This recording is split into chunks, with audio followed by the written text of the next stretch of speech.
ముందుగా పెద్దలు హనుమంతరావు గారికి హెచ్ఎంటీవీ సిఇఓ, అలాగే మా సోదరుడు ఆలయ శాసనసభ్యులు, మీ అందరికీ తెలుసు యాదగిరిగుట్ట పెద్ద పుణ్యక్షేత్రం, ఆ ప్రాంతానికి వహిస్తున్న ఐలయ్య గారికి, my dear students, college management వారందరికీ కూడా ముందుగా నమస్కారాలు తెలియజేసుకుంటూ, ఈరోజు ఎంతో బిజీ షెడ్యూల్ ఉన్న పెద్దలు హనుమంతరావు గారు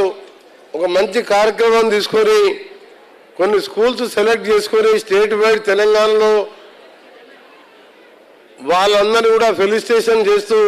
దాదాపు 15 మందిని ఫెలిసిటేషన్ చేస్తూ ఒక ఎంకరేజ్మెంట్తో పాటు ఇంకా అవేర్నెస్ కల్పించాలి, ఇంకా ఎడ్యుకేషన్ ఎట్లా మనం ఇంప్రూవ్ చేయాలని చెప్పి వారు ఈ ప్రోగ్రాం పెట్టిన ముందుగా హెచ్ఎంటీవీ వారిని, హనుమంతరావు గారితో పాటు వాళ్ళ టోటల్ స్టాఫ్ని కూడా నా తరఫున, స్టేట్ గవర్నమెంట్ తరఫున, మా ముఖ్యమంత్రి గారి తరఫున అభినందిస్తూ